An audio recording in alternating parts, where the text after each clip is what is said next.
क्या आपने कभी सोचा है कि ऑस्ट्रेलिया में कंगारू क्यों होते हैं, मेडागास्कर में लेमुर क्यों होते हैं और न्यूजीलैंड का नेशनल बर्ड एक बिना उड़ने वाला आलू के शेप का कीवी क्यों है? सच में कुछ देशों में इतने अजीब, शानदार और यूनिक एनिमल्स क्यों होते हैं, जबकि दूसरों में बस गिलहरियां और कबूतर ही होते हैं? चलिए इवोल्यूशन और जियोग्राफी की इस वाइल्ड वर्ल्ड में गोता लगाते हैं।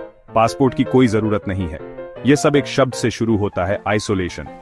सोचिए आप एक पार्टी में हैं, लेकिन यह एक सुनसान आइलैंड पर है और कोई और अंदर नहीं आ सकता और आप बाहर नहीं जा सकते।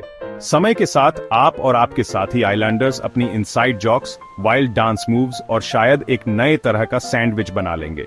लगभग यही हुआ उन एनिमल्स के साथ जो लाखों साल पहले कॉन्टिनेंट्स और आइलैंड्स पर दुनिया के बाकी हिस्सों से कट गए थे।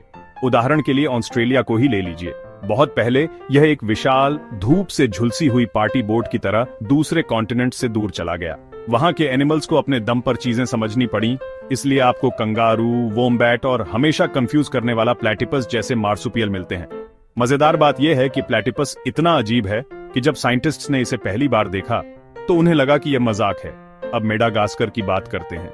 यह 100 मिलियन साल से भी पहले अफ्रीका से टूट गया था। जरा सोचिए, तब डायनासोर भी घूम रहे थे, क्योंकि ये इतना कटा हुआ था। मेडागास्कर इवोल्यूशन के लिए एक खेल का मैदान बन गया। यही कारण है कि लेमूर को अपनी मजेदार पार्कौर करते हुए आप सिर्फ वहीं पाएंगे।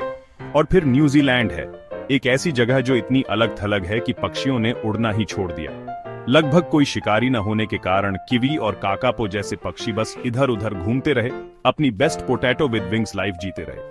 लेकिन उन देशों का क्या जो एक कॉन्टिनेंट शेयर करते हैं? खैर, जब जानवर ट्रैवल कर सकते हैं और मिलजुल सकते हैं तो आपको ज्यादा सिमिलर स्पीशीज मिलती है। जैसे यूरोप, एशिया और नॉर्थ अमेरिका सभी में भालू, भेड़िए और हिरण के अलग अलग रूप हैं। ये एक बड़े स्कूल की तरह है जहां हर कोई स्नैक्स और कहानियों का आदान प्रदान करता है और कोई भी ज्यादा अजीब नहीं होता। बेशक इवोल्यूशन सिर्फ लोकेशन के बारे में नहीं है, ये एक रीमिक्स पार्टी है और कभी कभी सबसे अजीब क्रिएचर्स वहीं विकसित होते हैं जहां आपको उनकी सबसे कम उम्मीद होती है। जैसे नारवाल, जिसे समुद्र का यूनिकॉर्न भी कहते हैं, आर्कटिक में आराम कर रहा है। तो अगली बार जब आप किसी कंगारू को उछलते हुए देखें या किसी प्लेटिपस को देखकर अचंभित हों, याद रखें यह सब लाखों सालों के आइसोलेशन, अडेप्टेशन और थोड़ी सी एवोल्यूशनरी क्रिएटिविटी की वजह से है। हमारा ग्रह मूल रूप से अल्टीमेट, अपनी पसंद का एडवेंचर चुनने वाली कहानी है जिसे खुद नेचर ने लिखा है। अगर आपको यह वाइल्ड राइड पसंद आई तो लाइक बटन को दबाएं, सब्सक्राइब करें और मुझे बताएं कि आप किस देश के एनिमल्स के साथ घूमना चाहेंगे। अगली बार तक क्यूरियस रहें और दुनिया के अजीब हिस्से की एक्सप्लोर करते रहें।